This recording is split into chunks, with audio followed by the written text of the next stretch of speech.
I truly did not think that A Court of Thorns and Roses was going to be like a romance. I didn't think that it was going to be a romance novel. I did not do my research, clearly. But I just kept hearing like, oh, A Court of Thorns and Roses. And I was like, oh, this is interesting. I read the back and I was like, oh, a female protagonist in a fantasy. This is going to be good perspective for me, blah, blah, blah, blah, blah. And I was like, oh, it's porn. Yo, it had better be smut. It gets there. Oh my God. It's just that everything I've been reading lately is so mild and it's really annoying me. Oh, well, when you get to book 2. All right. There were some times where I was just like, oh.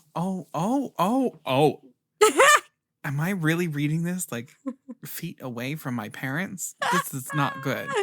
Oh my God.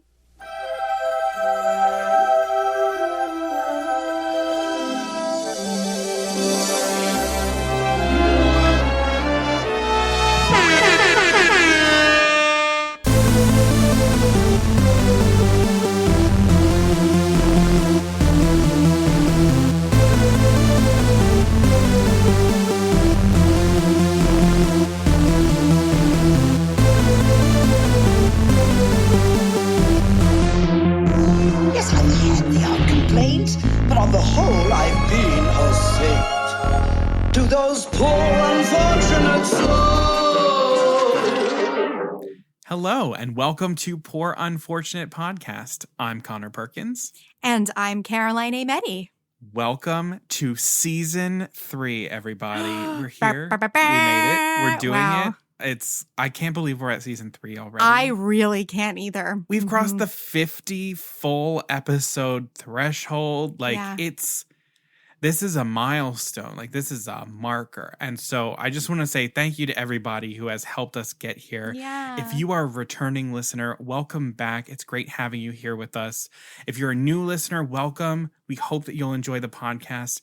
Please remember to hit follow or subscribe wherever you're listening to the podcast. That way all of our episodes download right to your device. You don't miss out on anything.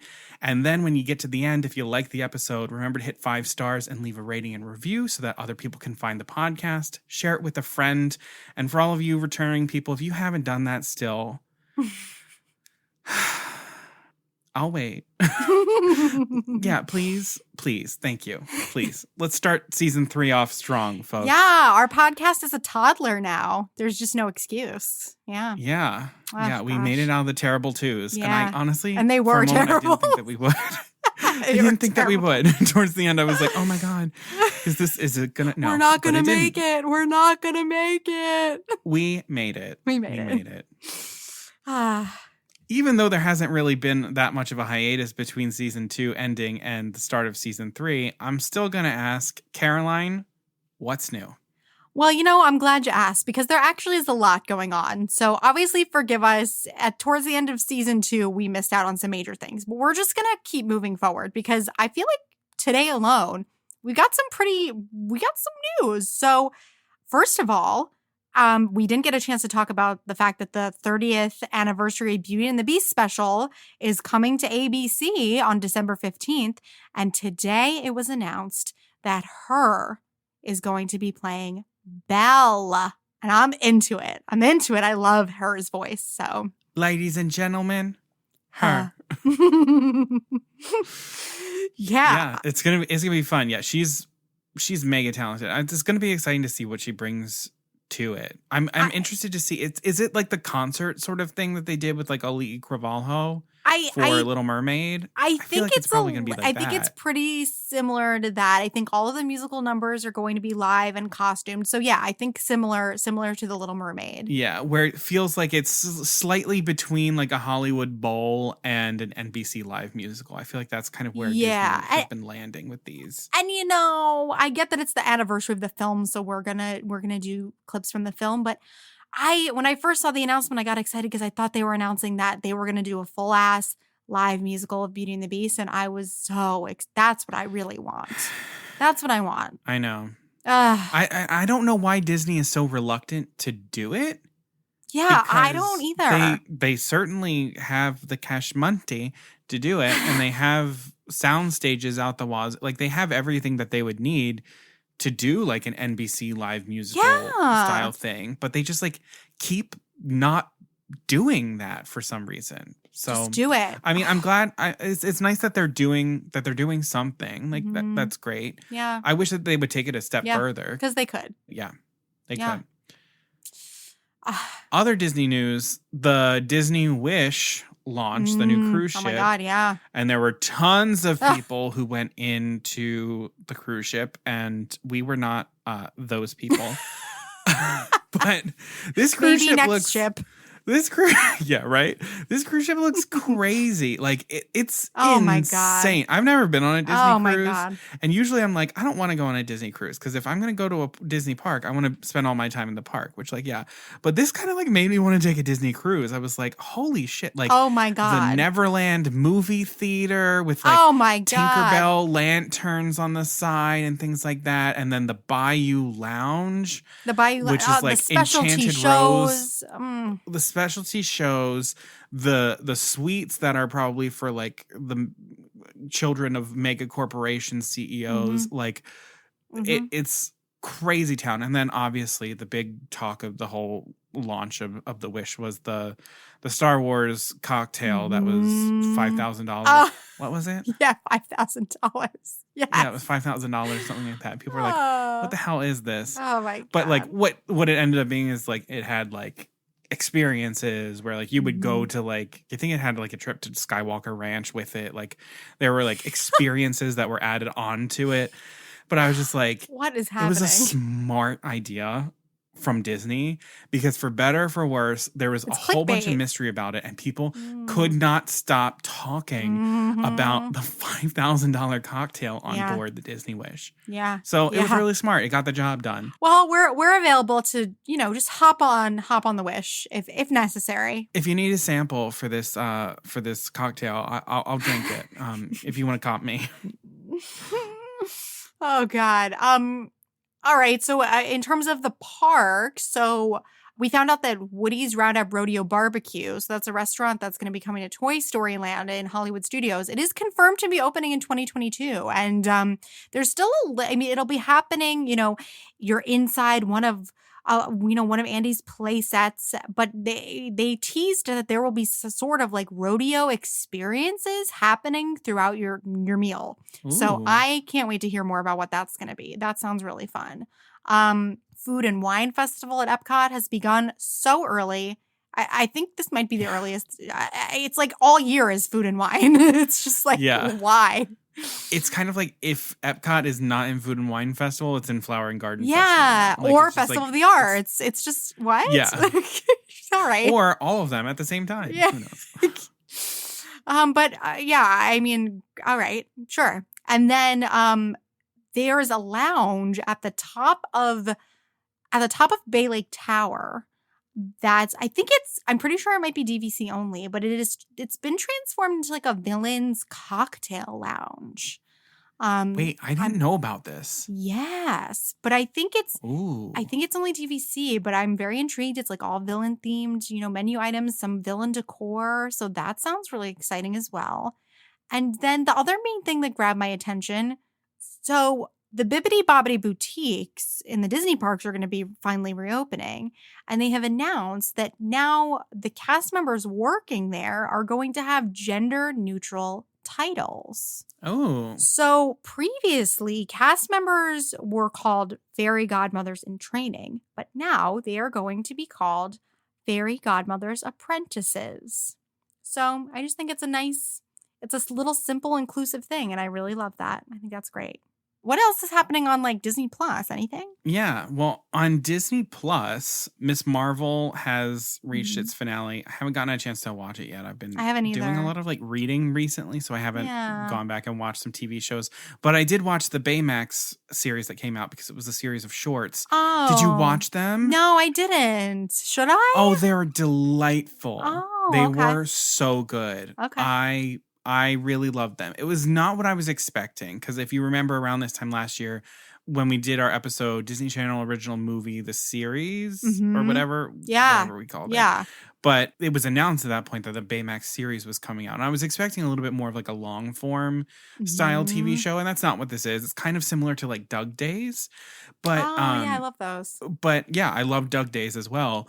And this is that, but also through the shorts, there is like an overarching plot line for all of like, the first season of this. So I watched it last night. It was really lovely. There's 6 episodes. They're each between like 12 and 15 minutes each.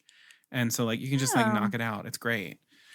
So that's there. What else is happening on Disney Plus? we're getting Lightyear on Disney Plus on August 3rd. So sooner than I thought. Probably sooner than Disney thought. Yeah. C'est la vie. Yeah. Thor Love and Thunder released in theaters. It's currently still the #1 movie in the world. Yeah. Hocus Pocus 2 trailer. Oh my God. Yep. It's going to be a great Halloween. Yeah, there's going to be some pretty good stuff coming down the pike. Yeah. Oh, and since we wrapped up season 2, which wasn't that long ago, I finished Obi-Wan Kenobi, and I just loved it. I did too. I really did too. I just obviously we've talked about this. Like, I appreciate it at a different level than some diehard Star Wars people, but I just have no notes. I just thoroughly enjoyed it. The best part of the series is Leia. I was just going to say, give am her in love an with Emmy. her. Give her an Emmy. I am in She's love incredible. with her. She's incredible. Best part of the series. Yeah, I absolutely agree. What a star. They could not have found someone better. They couldn't have written that part better, in my opinion. I know. She was just like, she was perfect. And I was like, I believe that you are the girl that would become a senator by the time that she's 18. Mm-hmm. It makes everything else that you love about Star Wars, especially of the original trilogy, it just gives it all another layer of meaning, which I love.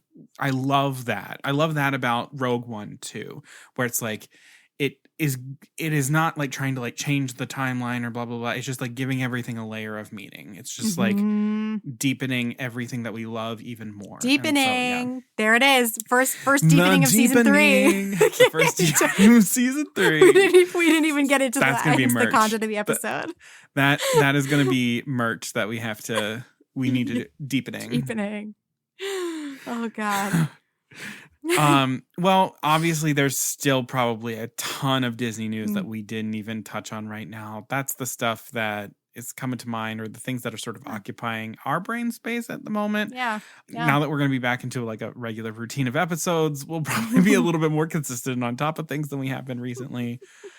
But all that being said, this is our first Rant and Rave episode of the season. And we've sort of established a kind of weird pattern happening around the beginning of each of our seasons. So if you've noticed, the first 2 seasons have had to do with attractions in Disney parks. So the first season we did attractions that had recently been changed. The second season we did attractions that no longer existed. And today we're going to be tackling attractions that were never built in Disney parks. So Caroline has the Rant. I have the Rave. So she'll be talking about one that was not built that absolutely should have. And I will be talking about one that was not built that thank God it wasn't, because it was probably the best decision that this thing wasn't built.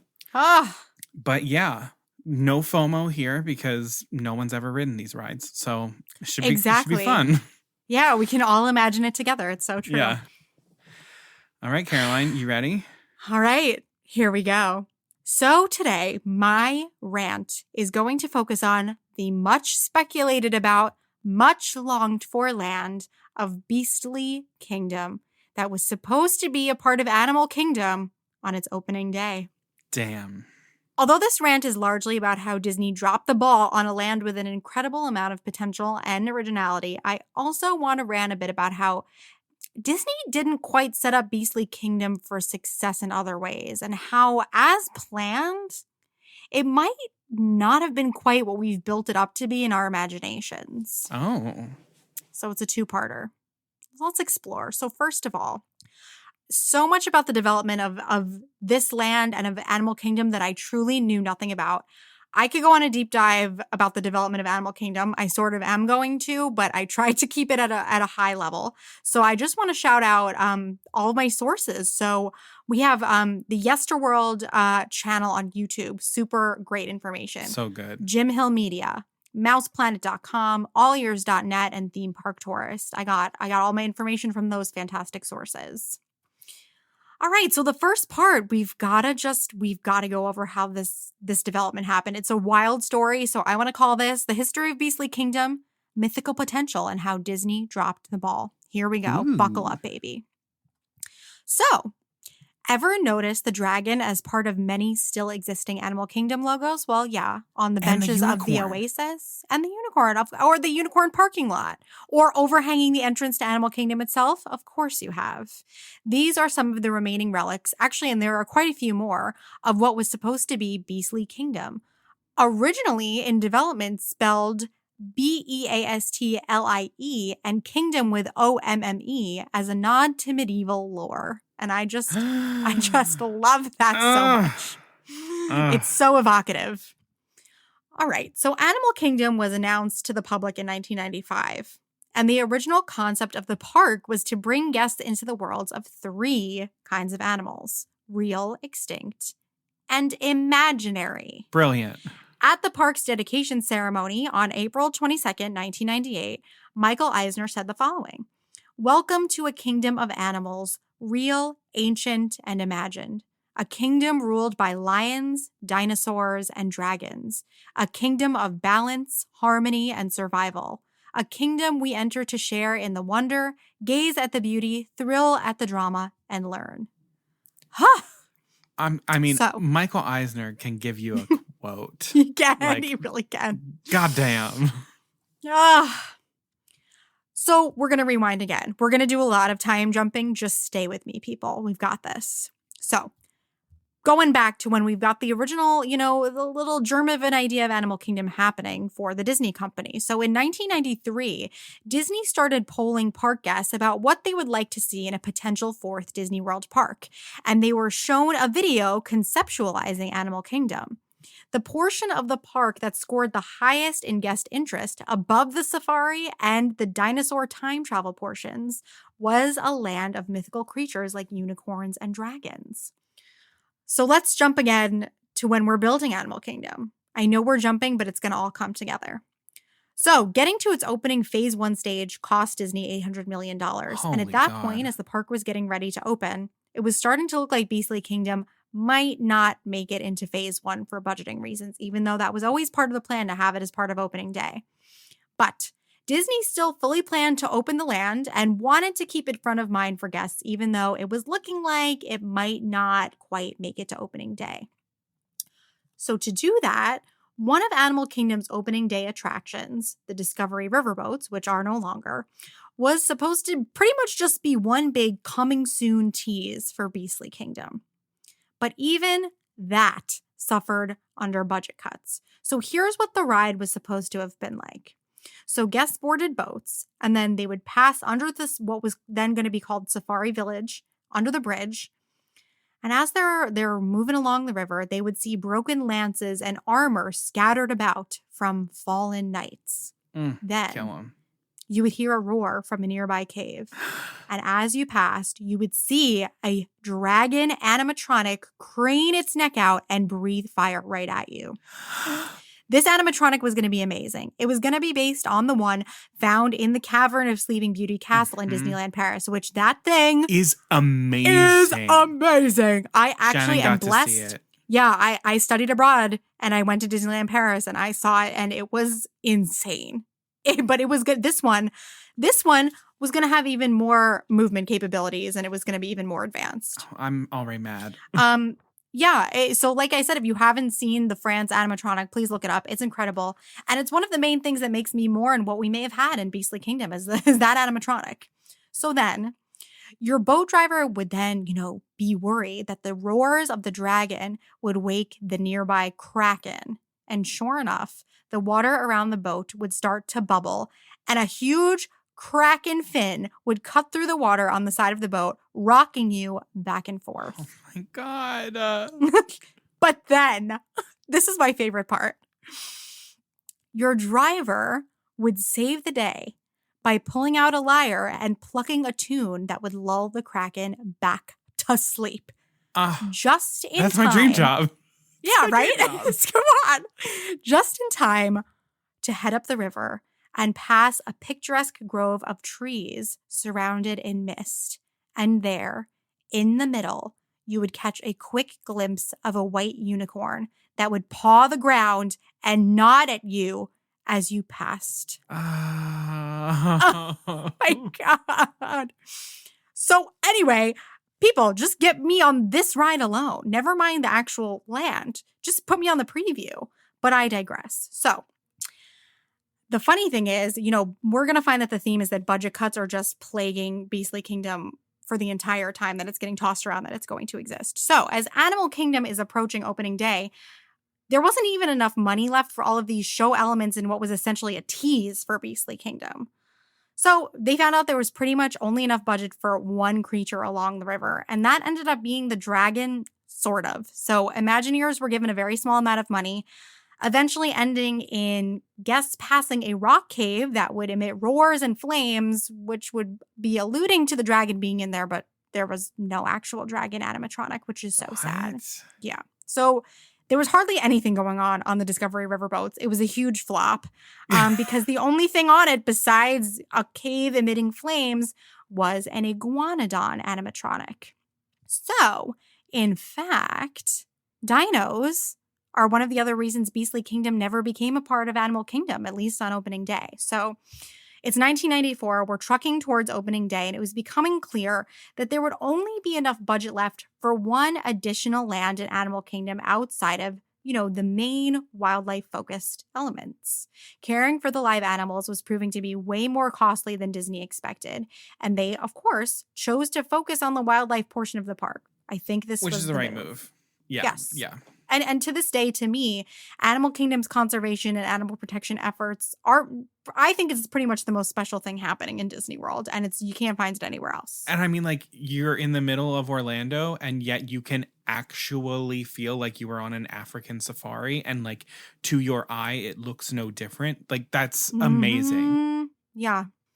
And so now the next part, maybe people will disagree with me, but I think the next thing that happened was sort of also the right move. So it was left to Michael Eisner to decide whether the land that was going to be built for opening day was Dino Land or Beastlie Kingdom.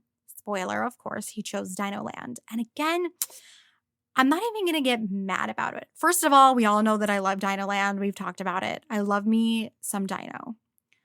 Also, budgeting-wise, there was truly going to be no comparison between what these lands were going to cost. Beastlie Kingdom was going to be so expensive. It was absolutely insane. And ultimately, Michael Eisner wanted to tie the upcoming Disney Studios release of Dinosaur to the parks. And so, back in the day when the dinosaur ride was called Countdown to Extinction, it starred Aladar from the dinosaur movie. And which, I can't say that I wouldn't do the same thing if I was. Yep, I'm with you. I'm sad, but I get it. Yeah. So opening day arrives in 1998, and there are still plans for phase 2 of the park. Beastlie Kingdom is going to be a part of it. So as a placeholder, Camp Mini Mickey is stood in its place. It's extremely temporary looking and feeling so that it can be torn down at any moment to begin the construction on Beastlie Kingdom. But interestingly, one of the things that was a part of Camp Mini Mickey was Festival of the Lion King. And it was just it was cobbled together with repurposed floats from Disneyland. And then lo and behold, it ended up being a huge crowd pleaser. So you just never know. So interesting. So it's opening day. We've got Camp Mini Mickey. We've got the Discovery Riverboats with only an iguanodon and a fire-breathing cave as its only features. And it was, as I said, the riverboats was totally panned by guests. Interestingly, during the previews of the riverboats, around the cave were flayed knights in armor, and they were deemed too disturbing by guests and promptly removed before the park's official opening. So the Discovery Riverboats was it was just very bare, and it was just not it. So as Animal Kingdom entered its first year of existence, Beastlie Kingdom, as I said, was still planned for phase 2. Eisner and Disney expected that the opening of the new park would drive even more guests to Walt Disney World Resort, and even encourage them to stay longer to make sure that they caught everything that was new. And this didn't really work out as planned. So the first issue was that there simply were not enough new things happening in the other 3 parks at the time. So Test Track's opening got pushed, so it wasn't around when Animal Kingdom opened. MGM had a planned David Copperfield restaurant that never really got to move forward. And there wasn't really anything new in the works at Magic Kingdom at the time. Then the second problem was that Animal Kingdom was truly, and I kind of think maybe not with Pandora now, but still is, a half-day park. Mm-hmm. Guests could not find enough to do there when it opened to fill a day. And by 4 p.m., the park was deserted. And therefore, the merch and food and beverage sales weren't happening at the level that they needed to. Well, because also, like, the animals go away. The Like, animals go night-nights. and yeah. when you put all of your effort into the animals, which again was the right move, Mhm. when the animals go away, your Yeah. park is done. Like when the Yeah. animals go away for the night at the zoo closes. Right. Oh gosh, and it's still a struggle to this day. It's fascinating. I could talk about Animal Kingdom. Oh baby. So another expectation with the opening of Animal Kingdom was that it would temporarily drive down attendance at the other 3 parks, and this was completely natural with any new park opening, and it was expected. So Disney expected about a 4 to 5% temporary drop in attendance at the other 3 parks. But what actually happened was an 8 to 11% drop in attendance in the other 3 parks. And then at the point that the bounce back was supposed to start happening, it didn't happen. So Disney pulled a ton of parks budget to quickly get new attractions and events into the other 3 parks. And you guessed it, a lot of that money was being saved for Beastlie Kingdom. To add one more level of complication here, Universal. let's bring Universal Islands of Adventure There it into the is. equation. Yep. So when Islands of Adventure opened in 1999, Disney was poised and ready for it to be a huge success, for it to pull guests away from Disney World, and to then, in response, move forward with several e-ticket attractions just to bring people all the way back to Disney World again. And one of these e-ticket attractions, there was going to pretty much be one per park, was Dragon Tower from Beastlie Kingdom. Oh, there it is. That was going to be Beastlie Kingdom's planned centerpiece. It was going to be the weenie, the visual attraction of the land. It was going to be completely innovative, and we're going to get into what that attraction would have entailed in a moment. Islands of Adventure actually didn't end up posing much of a threat to Disney, and there are a bunch of reasons. We don't have time to go into those. However, Beastlie Kingdom, the scrappiest concept to ever fight through the Disney pipeline, was still slated to be built despite the fact that Dragon Tower now wasn't going to be fast-tracked.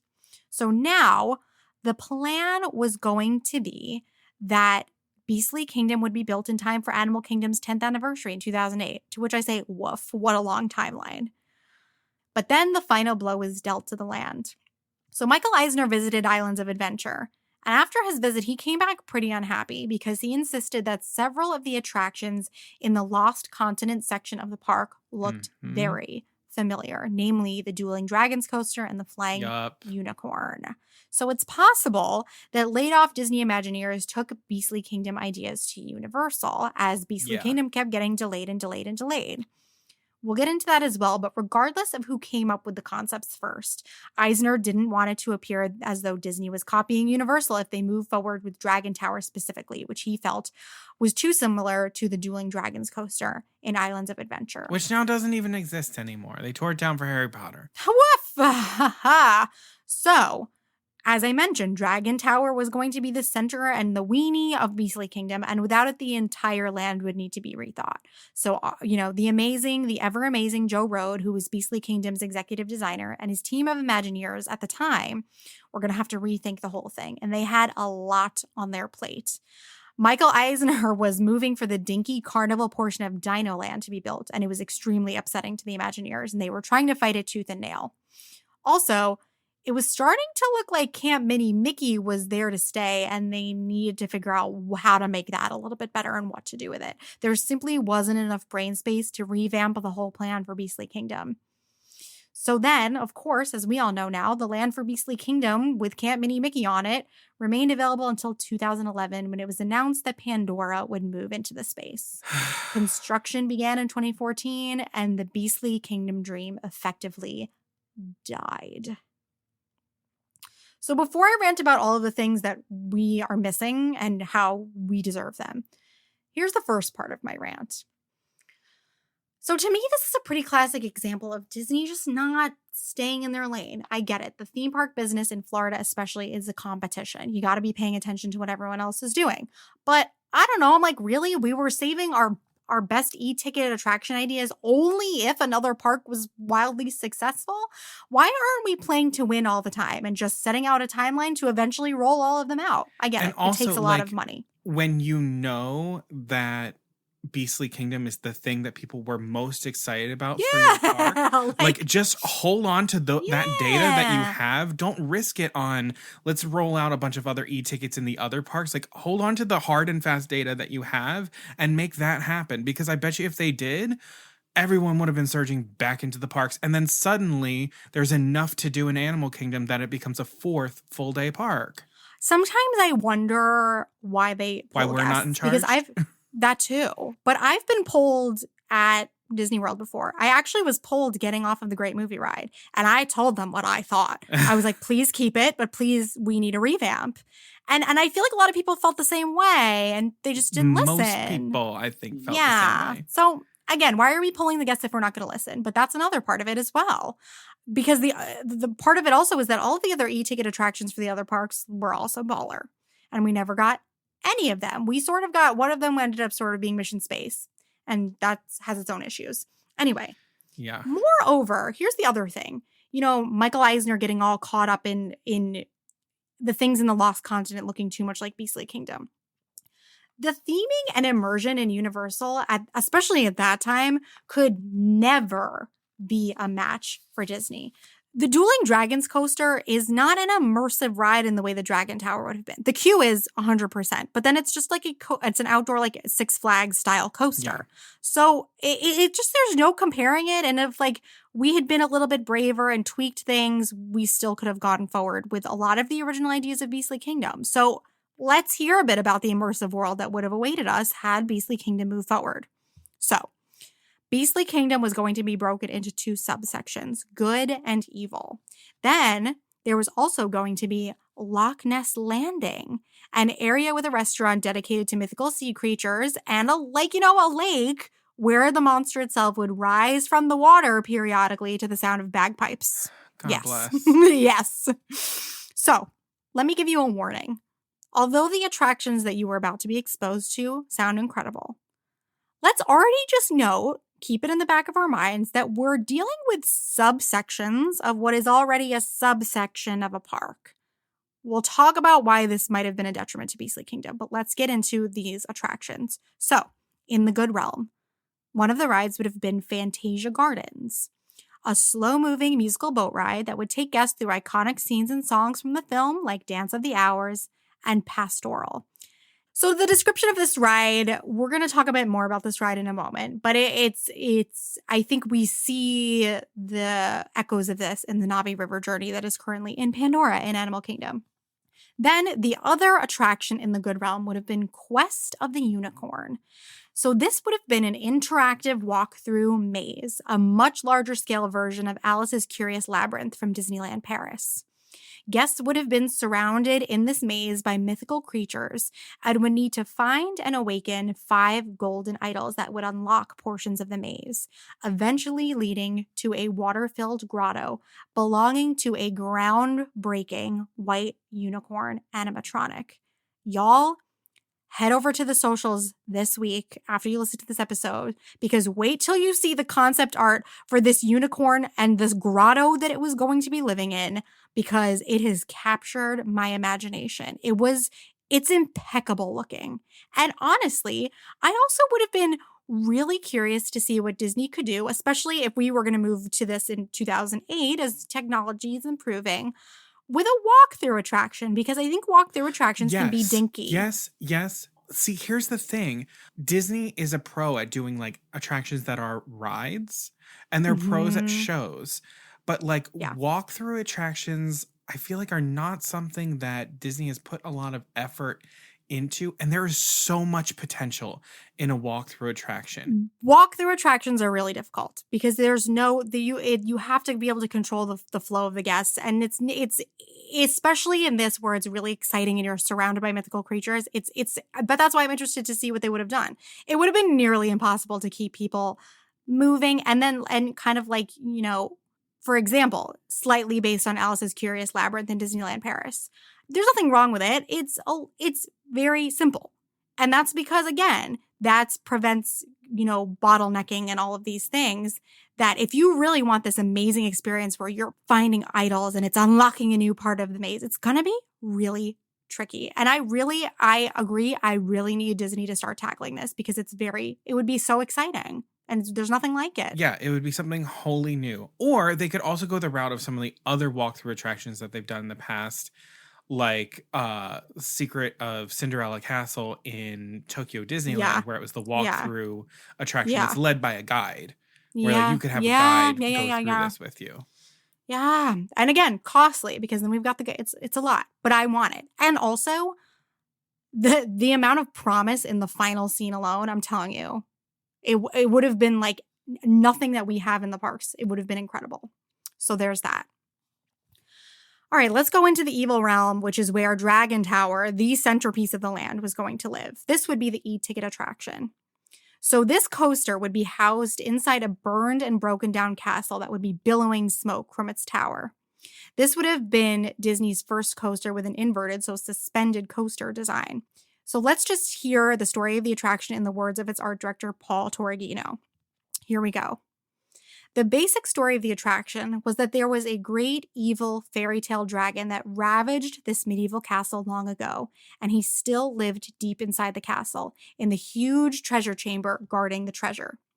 There was a band of bats that was also in the castle, and they wanted to get the treasure from the dragon. So they armed themselves with all kinds of old weaponry and other things they found there and went on a mission to attack the dragon. So in this case, all of the guests, we're here to help the bats, and the vehicles would have been melted down cauldrons hanging from the feet of a bat. So the bat is like bringing you around the castle, which I'm kind of obsessed. Love it. We'll talk about the bats in a second, but guests eventually, in the climax of the ride as it goes, would come face to face with a 30-foot tall animatronic dragon, the largest ever built at a Disney theme park. I have chills. This would have been the thrill of like Dinosaur and Expedition Everest and all of it on steroids. Plus, the bats in the story were planned to be a little bit like Mark Davis-y style comic relief as well. So there's like that layers. And so I think actually that thrilling, final scene in the treasure chamber mixed with the sort of comical bats, I think this made the ride have the potential to sit up with the most iconic rides of all of Walt Disney World ever because of that combo of thrills and comedy and immersive storytelling. And that's wholly different from Dueling Dragons. Oh, please. And even the queue promised to be an attraction within itself, as Disney does. And like, if you were worried about being seen as competing with Universal, who cares if you win? Like... That's the thing. If you create a Dragon Tower, it would have put everything that they did to shame. So, like, if you're being seen as being competitive with them, so what? You beat them. The confidence level wasn't there, and I don't really know why. So, other things that were going to be found in Beastlie Kingdom were a fairy tale-inspired Mother Goose's shop and small whimsical touches like Billy Goat Bridge with little Billy Goats. Like, it was going to be like its own world. It was going to be insane. So, let's just tackle, here's why we deserved this. First of all, I want to get my ass into each of these attractions immediately. Even though Fantasia Gardens is definitely the least enticing to me, even that is more unique than the typical family-friendly dark ride because it's a boat ride and there's music. The immersion in this land sounds out of this world. I've always personally felt this hunger in Disney for a more sophisticated version of Fantasyland, and this would have provided that in spades. It sounds like an extremely elegant Disney take on like a Renaissance fair, and that's truly never something that I'm going to say no to. Had it been built in 1998 or even 2008, here's the other thing.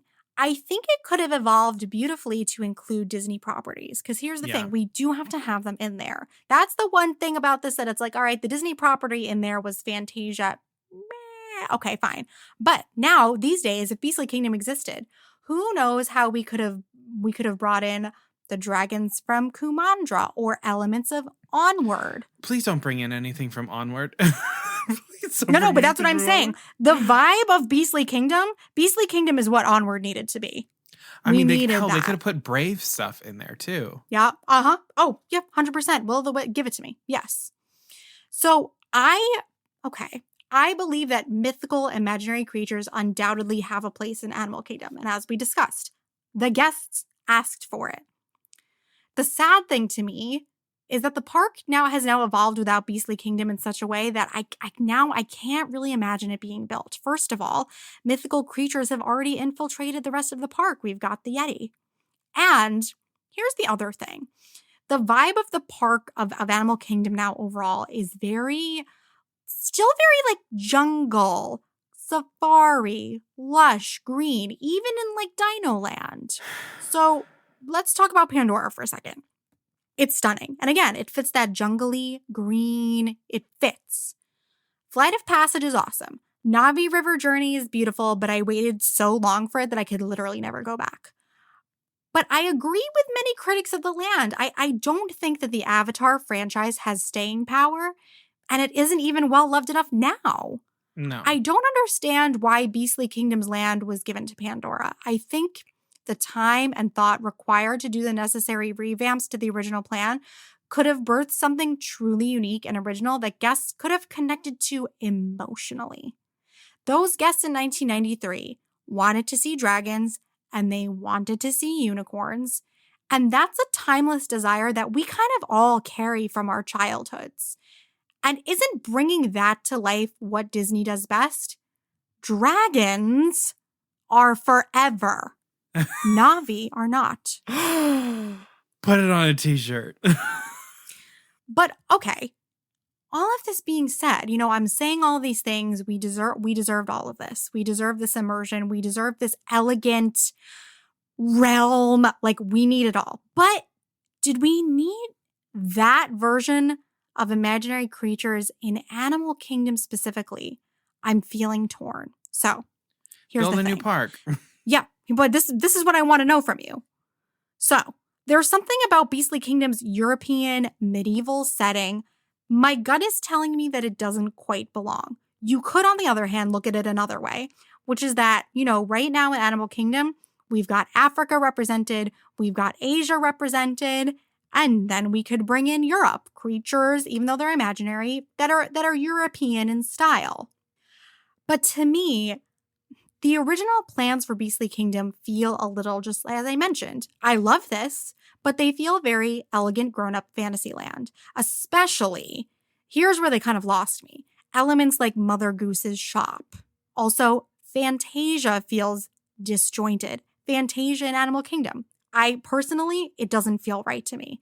I understand 100% the need to incorporate Disney properties into the land. But this didn't feel like the one, but at the same time, I'm like, what else would it have been? I don't know. Here's the thing. Many of Michael Eisner's decisions around the land and taking money away from it continuously were really disappointing. Beastlie Kingdom Imagineers deserved more money, and then they deserved time and support to regroup after the opening of Islands of Adventure. The idea for Beastlie Kingdom could have still stood with The Lost Continent. I will stand by it. The sophistication that whatever version of Beastlie Kingdom we ended up getting would have brought to the park, the idea of it alone just blows like Chester and Hester's Dino-Rama out of the water. It's like a joke. When Eisner had to choose between Dino Land and Beastlie Kingdom, I understand where he was coming from. Because here's the other part of it. You say to me, Animal Kingdom's opening. We have an African safari with live animals. I see it. You say a trip back in time to when dinosaurs roamed. I see it. Then you describe a land of imaginary animals with subsections and then also characters from Fantasia. And it just doesn't quite have the same concise impact. And the more I think about this land, the more I want it. But then the more sure I become that it can't happen. It couldn't become its own park, even though, I want it. I want to go there. But I don't think it could become its own park because it's the properties that would include, I think, are just like, there's too much Fantasyland overlap. Could we get a revamp of this concept and hold out hope that the dragon on Animal Kingdom's logo won't continue to be in vain? Like, will we one day see a unicorn in Animal Kingdom? I hope so. I'll always have hope. I will always have hope that I am going to come face to face with a dragon and a unicorn. But I don't know if I'm confident that it won't ever be in Animal Kingdom at this point. Until we pull the Na'vi out of their fucking floating mountains and we shove a dragon up there. Listen, Leave the floating mountains. Pandora is so stunning, and that's my thought, is like, it's just the aesthetic matches the rest of Animal Kingdom in a way that just like Beastlie Kingdom, again, in its original plans and this medieval thing, it doesn't go anymore. But I don't know if it would have then. See?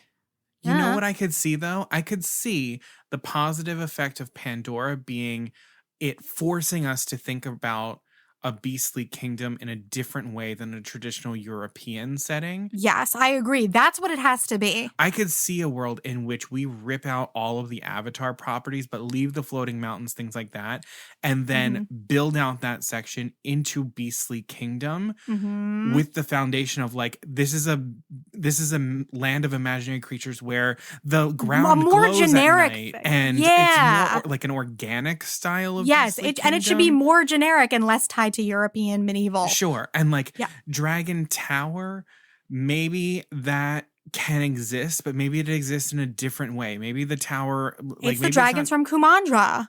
It's like that. Or maybe it's like ruins, like deep, deep ruins, not like an identifiable.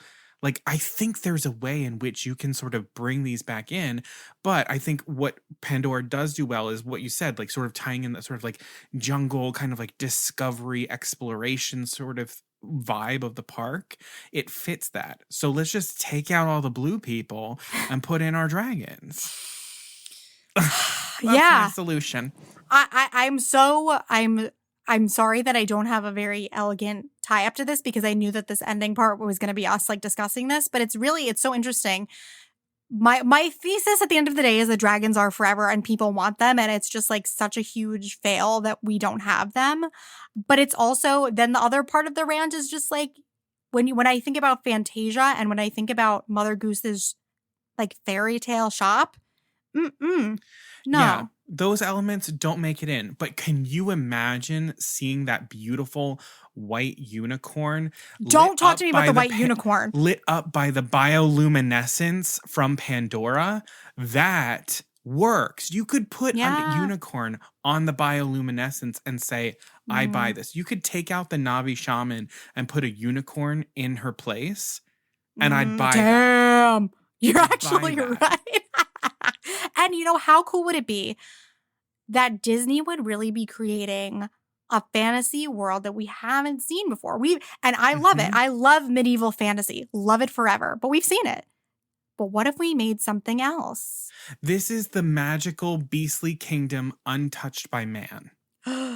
Paradise untouched by man. We are the first people coming in there. And that's why it feels different than Fantasyland. Wait, you need to stop. You need to stop, because they're totally going to take this idea. They're totally going to hear this and be like, yes. They're going to take it. They're going to take it. But you know what? Honestly, okay, if they can just give me like a little stipend, just because like I'm unemployed right now. But otherwise, like they can have I'd rather it. just be able to experience it. Yeah, I would too. Yeah. But the story is, we're the first people traveling back in time to see the dinosaurs. We are the people who are traveling on the safari. And now we are the first people to see this mythical land of imaginary creatures where they all originally came from before they came into our world. Bye-bye. This is their world, not our world. Oh my God. That's the idea. That's the idea, Caroline. And you know what? And this is the thing too, is the longer they hesitate, so obviously they lost out on the original Dragon Tower idea as it stood. They considered that they lost out because of dueling dragons. I disagree, but fine. And then they kept waiting and waiting, and we come face to face with an incredible dragon at the end of Harry Potter and the Forbidden Journey, and it's amazing. And that's what I wanted to experience in Disney. And now, but they waited. The impact will never ever be the same, because I've seen it already now. I could talk about this forever, because it's just like the dragon needs to Yeah. the unicorn and the dragon need to happen. So my closing remark is don't hesitate. And dragons are forever. Yep. Let's make the unicorn. Trust me, I want a dragon. Let's make the unicorn the center. centerpiece. That's what I'm right.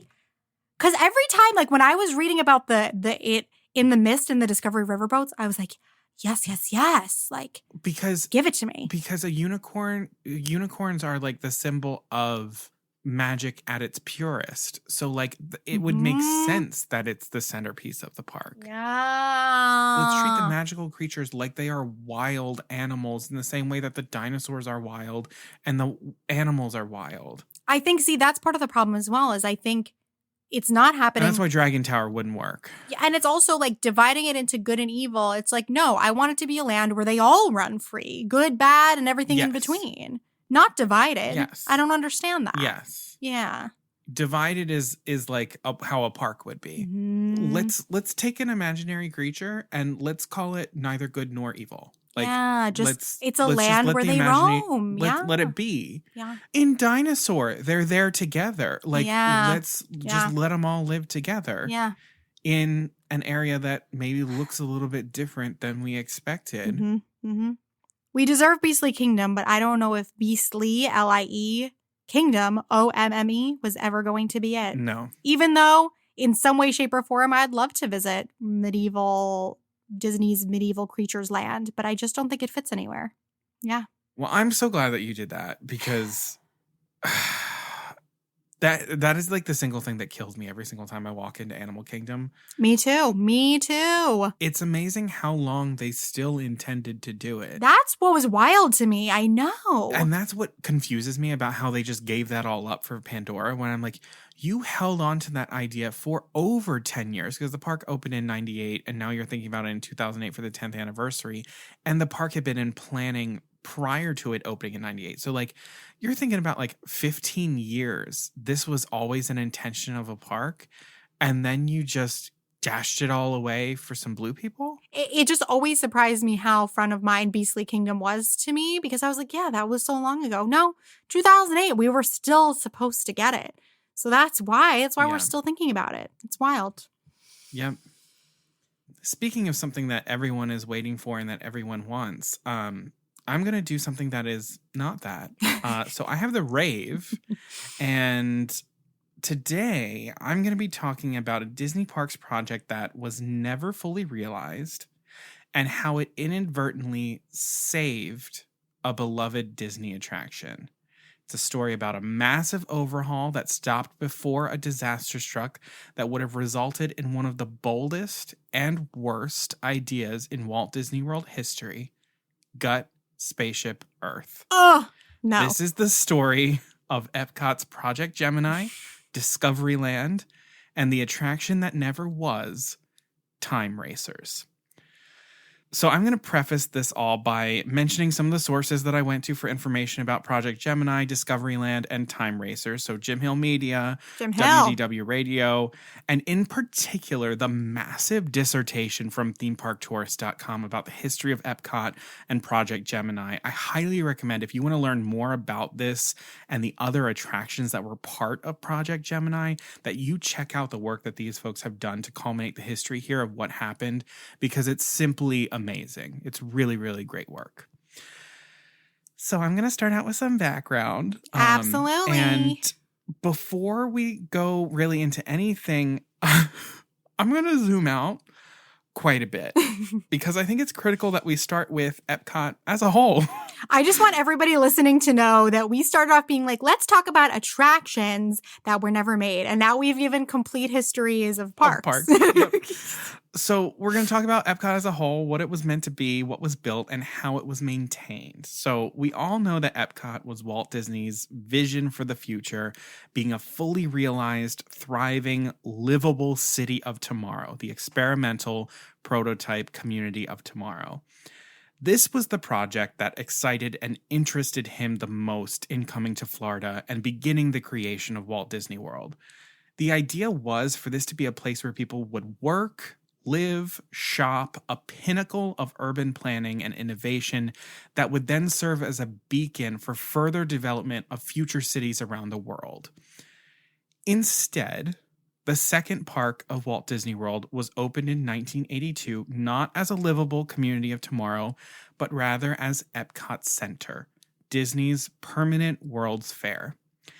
Here, the essence of Disney's vision for the future and the principles of Epcot could live on for generations to come, showcasing innovation and creation through a variety of pavilions that would give guests a glimpse of the world that is and the world that could be.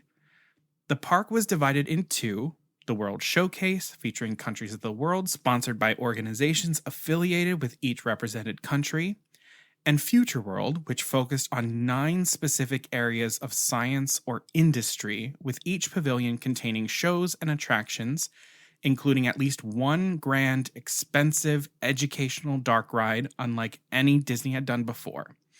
So the Future World pavilions included Universe of Energy, Wonders of Life, Horizons, World of Motion, Communicore, The Living Seas, The Land, Journey into Imagination, and Spaceship Earth.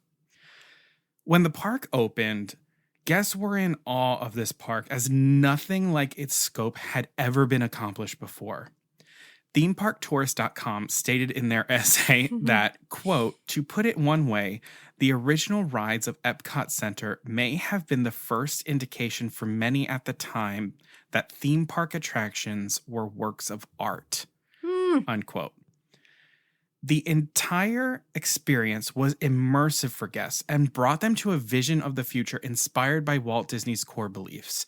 In keeping with the spirit of innovation and the world's fairs, each pavilion was sponsored by a leader of science or industry in that specific field. So Exxon for Universe of Energy, MetLife for Wonders of Life, Kodak for Journey into the Imagination, AT&T for Spaceship Earth, which stood for the principle of communication. These sponsors, in addition to having their name attached to these marvelous pavilions, pushing their brands further as leaders in their respective fields and advertising to thousands of guests who would visit Epcot Center, these sponsors would be financially responsible for the upkeep and updating of the pavilion to keep everything fresh and cutting edge. It was a surefire way to keep Epcot Center truly a park at the precipice of change and boldly moving toward the future for the life of the park, exactly the way that a World's Fair would do. Or so they thought. Ironically, the sponsorship model was, at best, a failure as time progressed. With research and development, the age of the internet and mass marketing, sponsorships lost the appeal. These mega corporations didn't need to be associated with the pavilion in a theme park, let alone carry the financial burden of keeping it running and updating it to the times, especially as they were changing very quickly. Additionally, as the millennium approached, a resounding culture shift began in how these mega corporations were seen. With the further understanding of climate change and global warming and the greed of big oil, ExxonMobil wasn't going to be your best sponsor for Universe of Energy. So starting with Horizons, losing its sponsorship from General Electric in 1993, many of the pavilions began seeing mega corporations step away from their sponsorships, starting a ticking time bomb for each pavilion. After all, without a sponsor and Disney now taking on the added fiscal responsibility to maintain the ride, the pavilions would essentially be frozen in time as they became closer to relics from the past of a future that had already been realized. With the closure of Horizons, the thesis of the park as a vision of the future, it was becoming clear that Epcot was in trouble. The architecture of the park was becoming more and more dated, financial support for attractions were dwindling, and what was originally slated as a theme park on the front end of innovation and technology was skating by on old technology and an archaic idea of the future that was already here. So the solution was to begin a project that would begin overhauling the park, bringing in attractions and experiences that could serve as a foundation to reimagine Epcot as a whole. And that project was Project Gemini. How am I doing? Great. It's so interesting. This is like the same issue as like it's the Tomorrowland problem too, where Yeah. you reach that vision of the future and it becomes a relic and it's just weird and it needs updating. Yeah. So Project Gemini gets its name from the sign of the zodiac, the constellation Gemini, the duality, referencing the duality of the park with the World Showcase and Future World. Slated to open in October of 2006, the goal of Project Gemini was to make the park worthwhile to a modern guest and enticing the demographic that the park was steadily losing, kids and teens. Deemed an educational park and feeling frozen in time, Epcot was not really a park that visitors were inclined to revisit time and time again. The lack of thrilling attractions for teens and even kid-friendly activities made it feel like a concrete relic. In fact, Jim Hill Media mentioned that Imagineers fought tooth and nail to get the KidCot activities brought into the World Showcase so that kids would have KidCot Fun Stop. Oh my just God. something Yeah. for them to do. I made a mask at those. Wow. Yeah, and one of the things that they went to bat and nearly died over was the Viking ship playground in the Norway pavilion. Oh my God, I forgot all about that. It didn't really cost them that much money. And yet guests would leave the park, many of them saying that was the favorite thing they did in the park. No. Yeah, that is how desperate people were for something that could appeal for kids and Listen, teens. I'll tell you, I remember the KidCot Fun Stop very vividly. And what else did I go on at that time, at that age? I don't know. My passport. Yeah, passport, mask. Yep, Yeah, I have my passport. Absolutely. So the first change in Project Gemini would be the rebranding of Future World. Gone would be the 80s architecture and vision for a future that Disney was spending too much money to fail to stay in front of. Epcot was already being pushed away from being deemed the educational park and was rather being positioned as the Discovery Park at Walt Disney World. And I shit you not, I went downstairs to grab a cup from our cupboard and I pulled out a cup that was from Epcot. And on the bottom of it, it says the Discovery Park at Walt Disney World. Wow. Literally happened today. I was like, oh my God. They were trying real hard. Oh no. So Future World would now become Discoveryland, a lush, green, new representation of the future with curving pathways, water features, and an overwhelming lack of the sterile concrete Future World from before, a place of exploration, not education.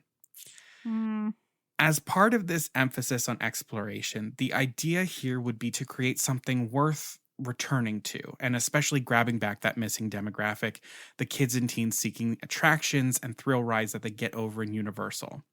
Some of the proposed attractions included Mission Space, which was announced prior to Project Gemini, but opening early as part of the project's first phase. Autopia Junior, which is a more kid-friendly version of Test Track that would live with that. Retheming the seas to include The Little Mermaid, complete with a ride. Bringing California Adventure's popular Soarin' Over California, but rethemed to show ecosystems of the world to better fit with the principles of the Land Pavilion. A rainforest canopy coaster between the land and the seas. The World Showcase would see the opening of the Switzerland Pavilion with the famous Matterhorn bobsleds. This was always intended to be part of the park. They left the space open for it between Italy and Germany. And the Japan Pavilion would get an additional Mount freaking Fuji built oh my behind God. it with a roller coaster ride that took you through. Oh my God. And they were also talking about a possible bullet train ride. The Japan was, Woo. Yeah. But perhaps the biggest change would come to the centerpiece of the park, Spaceship Earth.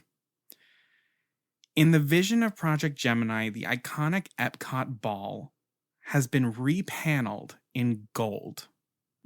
And an additional show building has been added, blocking the main entrance to the iconic Omnimover dark ride that takes you through the evolution of communication from beginning of time and into the future. Or rather, what was that? In Project Gemini, Spaceship Earth has been gutted completely of its animatronics, sets, track, all of it to be replaced with a high-speed roller coaster called Time Racers. Now, I'll say, not much is known about Time Racers apart from the fact that it was to be sponsored by Microsoft. Jeez. And it would be a dark ride roller coaster that would take riders on a high-speed adventure through time. It would incorporate physical sets and projected time-lapse imagery to travel back through the past and then forward into the future as the coaster would exit the sphere, do an entire loop around the circumference, and then arrive back in the new show building for unloading. Damn. At the time, Spaceship Earth, aside from a redo of the finale scene and a change in narration, it had been largely unchanged since the park opened. And with the park, especially Future World, continuing to dissatisfy guests under the age of 18, another slow-moving dark ride was not it for them. And as the centerpiece of the park, Spaceship Earth was sitting there as a shining example of the very thing Disney was trying to change perceptions of with Epcot. It was, in some ways, a microcosm for what was going on. They needed to give guests a reason to return to Epcot, a park that was seen by so many as, quote-unquote, been there, done that. Hosting a ride at the center of the park that was the epitome of that same sentiment. What was going to be the reason for them to return? So that's pretty much everything about what was intended for Time Racers, the death of Spaceship Earth. Wow. But this didn't happen. So I want to talk about why it didn't happen. As things usually go, one of the main reasons Project Gemini was not adopted as a whole was money. Color me shocked. I know, right? The revamp came with a construction price tag of up to $500 million. Oh my God. In fact, Jim Hill Media has from a source in their 2003 article that former head of Disney Parks and Resorts, Paul Pressler, turned the entire project down flat in 2002 when he saw what it would cost. Mm-hmm. When he left the position, however, Jay Rasulo responded well and was for the project, needing then to bring it to CEO Michael Eisner to sign off, which that didn't happen. All that being said, some of Project Gemini was added, including Soarin', Mission Space, renovations to the land pavilion, including planting trees outside the pavilion, which Nestle had renewed their sponsorship. They said, okay, we're going to recommit to this. And they did all of that. So the sponsorship ironically worked in that one instance. And they also added a Disney property to the seas. They added Finding Nemo to it, which seemed a little bit better fitting, especially because Little Mermaid was so prevalent in the other parks as well. Also, a lot of the things that you were describing when it came to like water and like things becoming more like windy and green, it sounds like what they're doing now with the Moana water thing and like a lot of what they're doing now. It's interesting. It does, doesn't it? Yeah. Mm-hmm. Oh. I'm going to talk about that. A lot of what is now happening in the Epcot overhaul feels very much in vein of what they were trying to do. And if you actually look at some of the new branding of the areas of Epcot, there is world discovery, there's world celebration, there's world nature. They're trying to find continuity between the areas outside of just these 9 pavilions that were sponsored by different people that all sort of failed. Yeah. But all in all, those additions that they had made, Soarin', retheming the seas, Mission Space, it wasn't enough to fix the identity issue of the park. And you could say in some ways that it actually further contributed to it, causing disjointed areas with a mishmash of Disney film IPs, older attractions original to the park, odd thrill rides that don't feel connected to the area, and fucking Ellen DeGeneres. But at the heart of it all, one attraction was never built, and that was Time Racers. Yeah, a lot of it was due to the fact that its creation was at the heart of Project Gemini, and Project Gemini didn't happen. And it would be kind of a waste to reinvent the heart of the park without doing all of the things that were meant to go with it. But it's also assumed that there were some logistical matters that contributed to Time Racers never being built. Spaceship Earth was built with the intention of having an Omnimover system to accompany the ride it housed.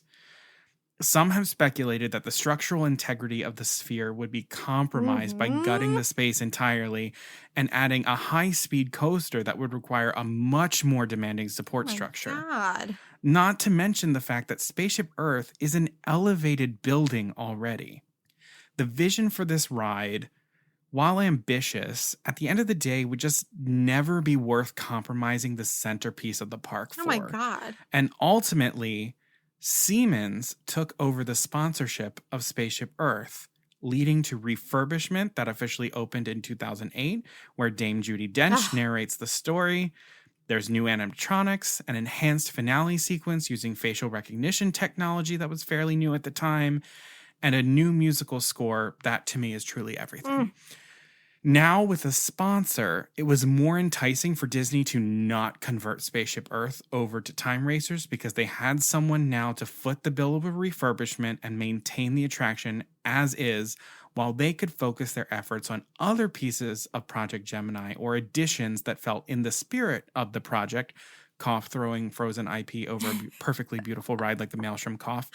And it's also rumored that Siemens, savior of the universe, officially requested with their sponsorship of Spaceship Earth and Illuminations that the obscene Mickey wand and Epcot script that differed from the park font be removed because it didn't fit their image. Yeah, good for them. Good for them.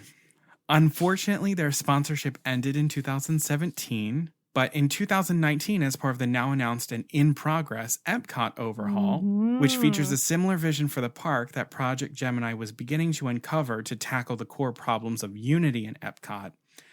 In this new overhaul, Spaceship Earth, our shared story, would be getting a beautiful refurbishment and a new narrative surrounding the art of storytelling through time, as it serves as the heart of the World Celebration neighborhood of the park. The plans for this refurbishment were really, really exciting. It was going to be the largest refurbishment to the ride since it had opened in the 80s. One of the things is that there was going to be this like story light that would be your guide through the attraction that would create parallels between the art of storytelling and light. So in some of the concept art, which is gorgeous, you pass through the Egyptian scene that you know, but now all along the walls and pillars of everything are illuminated hieroglyphics. So symbolizing language through light. Oh, because I wasn't beautiful. sold for a minute when you were describing this. I was like, I just don't need this, but Yeah.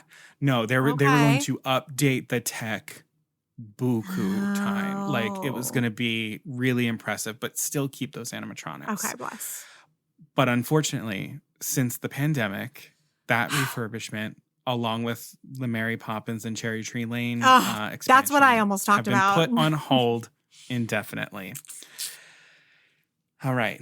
So now I'm going to talk about why all of this is a really good thing. I'm not saying that Epcot doesn't need to have like a rebrand, because I think what is happening right now is exactly what needs to happen. We need to create conscious continuity of a park that feels right now more disjointed than ever.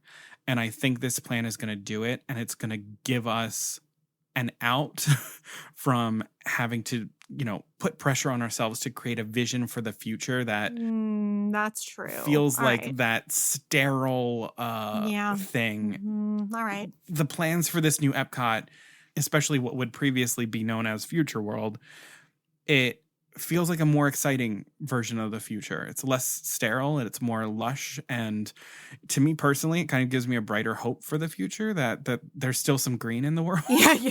Which like, is it? I'm for that. Is it still gonna be called Future World, or that's also No. No. No. I so can't it's change. not- I won't change. It's not going to be. No. It's World Celebration is the center, No. which will house Spaceship Earth and everything else. No. To the left will be World Discovery, and that will be Right. like Test Track, Guardians of the Galaxy, Mission Space, and to the right will be World Nature. Yeah. And then there's the World Showcase. So it finally is starting to bring everything together. Fine. Around our shared world. No. It is a solid idea. I don't want World Nature. World Nature is Animal Kingdom. I don't want World Nature. I know the land is that, but I don't want any more. I don't want the Moana thing. I don't want the water thing. I'm sorry. I want living water. Get out of here. Put it in Animal Kingdom. I don't know. I don't want it. I'm sorry. Well, that is going where the canopy coaster was going to be, the rainforest canopy coaster. Uh-huh. And there Put was that also in Animal supposed to be Kingdom. Like, come on. There was also supposed to be a hedge maze between Journey into Imagination and the land. But what was sort of like a really nice kind of idea in a lot of these things is like they're finding ways to bridge the like main pavilion. So like the Journey of Water is a journey of water between the seas and the land that you experience on land, but it has to do with water. So it's a nice sort of like, now we're bridging the gap between the two. Like, all right. It's Future World, right. though. It's a fast pass and it's Future World, okay? Fair enough. So I'm going to talk about why all of this was a good thing. There's really two different reasons for me why Time Racers not being built is such a good thing. The first is the simplest in that it's not as much of a lost ride because, hey, Guardians of the Galaxy Cosmic Rewind was built. God, and it feels like kind of the same vein of a dark ride, thrill ride, roller coaster about things going back in time. So if you need your fix for that type of thing, good news, there is a ride in the same damn park that will do that for you. Also, we have lots of spacey themed and indoor roller coaster in Disney parks all over the world, and Time Racers in the Epcot ball would, in many ways, I feel like, draw too many parallels to Space Mountain. Yeah, agree. And we just don't need to do that. Yeah. But the second and larger, more all-encompassing of my reasonings here is mostly about the image of Spaceship Earth, both physically and metaphorically. Oh, he's about to go in. I can feel it. Here Oh, we God. go. Okay. I'm about to start crying right now. Okay. Oh, wow. Okay, that's happening. So had Time Racers been built, the entire exterior of the ride would have been fundamentally different and not in a good way. There is in Spaceship Earth, as a centerpiece, as a monument, as a symbol, something all at once simple, elegant, and awe-inspiring.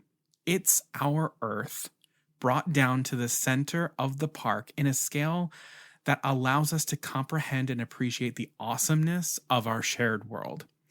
Spaceship Earth, as a symbol, is an unblemished sphere constructed from a pattern of repeated triangles.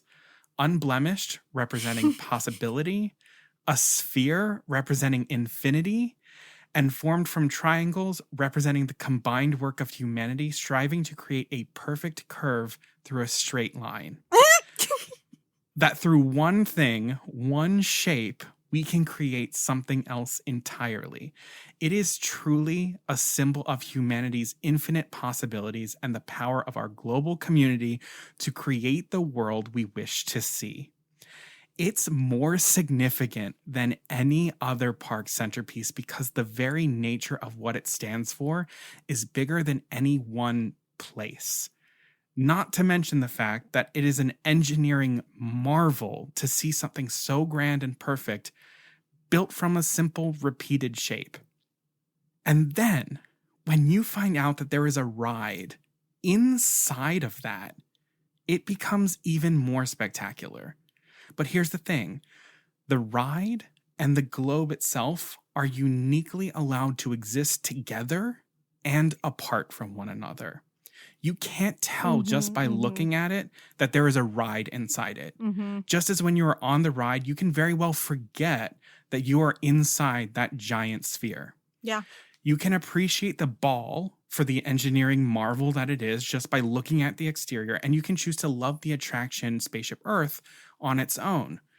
But you can also allow them both to take a more deeper, even performative meaning as they work together.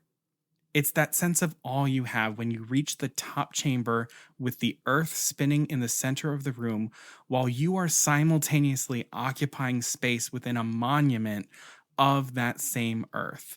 That is the feeling that is created when two different and distinct things are working together towards a common goal. And that would be lost if Time Racers was built. Mm-hmm. Yeah, oh my gosh. In blasting a hole into the side of that globe and running a roller coaster track around the entire circumference of Spaceship Earth, you are forcing people to think of the attraction and the monument as one and the same, always. Mm-hmm. Both are robbed of the ability to be something independent of one another, making their coming together something less than. The minute you see the ride within from the outside, you lift that thin veil of mystery between the two. The illusion is broken and something grand and miraculous becomes just a ride. Yeah. And I know this sounds extreme, but it would feel almost like the death of Spaceship Earth, the symbol, as a beacon of the future and the past, moving into a realm of blatant commercialism. But also, like, literally imagine the Tree of Life in Animal Kingdom or Sleeping Beauty Castle in Disneyland with a roller coaster track wrapped around it and people fucking blasting out of it every 2 seconds, like screaming. Yeah, no. It's just not right, and it would be an eyesore. And this is actually what bothered me so much about the kitschy magic wand and Epcot lettering that was erected in the early 2000s. The globe is already a masterpiece and celebration of mankind. Anything added to it or slapped onto it to seemingly make it different or better than what it already is, cheapens it altogether and erodes that symbol of infinite possibilities. Someone has now put their stamp on it and declared, this is what this is, and there is no place for you to see it as something different or dream that it one day might be something else. And this is fundamentally different than the beacons of magic, lighting, and projection effects, which showcase what is already there in a new light, literally. The other part of this image argument I'm making has to do with preservation.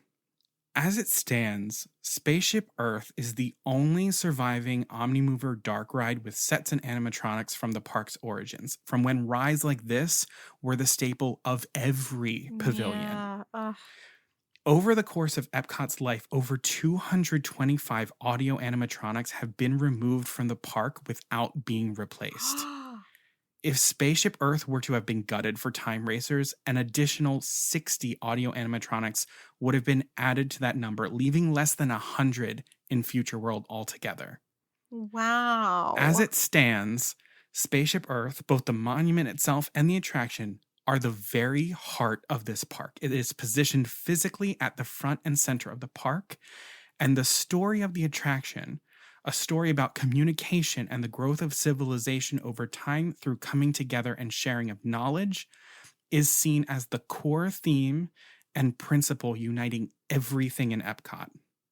For me and my family, we always start here. Doing Spaceship Earth first aligns your perspective for how to view the rest of the park. That anything can be accomplished, there is more that unites us than separates us, and the global responsibility we have to each other. It takes you outside of yourself and prepares you to better see how everything in the park speaks to that central message of progress and togetherness. And I think it's thereby fitting that Spaceship Earth remain for Epcot as the very thing that it is for the guests who experience the attraction every day, a reminder of the past and a promise of the future. Hell yeah. And I'm not saying don't refurbish Spaceship Earth or give it some updates or tell the story in a new way. That is all good and welcome and fitting. But as Epcot continues to evolve, which it must and is intended to do, it is only right that we keep a reminder of where we began at the heart of this park, because that makes it all more rewarding for us to see how far we have come. Oh, yeah. Spaceship Earth must always remain. If it dies, Epcot dies with it. Yeah.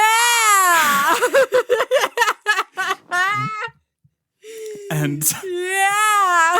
I feel like I'm about to like exhale and burst into tears. I think this is my favorite rave of yours. I think this is the winner. That's everything I've ever felt about Spaceship Earth, but I couldn't put my finger on why. And I know that I'm someone who has a tendency to be like, don't change things. And I'm like, that's not what it is with this. That's what it is. No, and honestly, I didn't quite realize how deep it all went for me as well. Oh, like, yeah, I knew I'm Spaceship with it. Earth was my favorite ride in Epcot. I knew it's one of my favorite rides of all time. Yeah. And I think I'm kind of grateful for this opportunity because it gave me a second to actually like sit down and write out like, why is that? And keep asking why? And to ask myself the question, what if it was gone? Oh my God. I can't even I'm gonna imagine. cry so hard. I will say though, some like glowing ass hieroglyphics. I'm ready for that. I'm ready for that. I want them to give it a refurb. Keep it fresh. Keep it something that but the papyrus continues to like grow with us, but like keep the original animatronics in there, add new ones, add new technology, but also keep the original stuff there so that 40 years from now, we can go back there and we can see, hey, there are still parts of this ride that are original to when the park opened. Yeah. That's special. Like that's really special.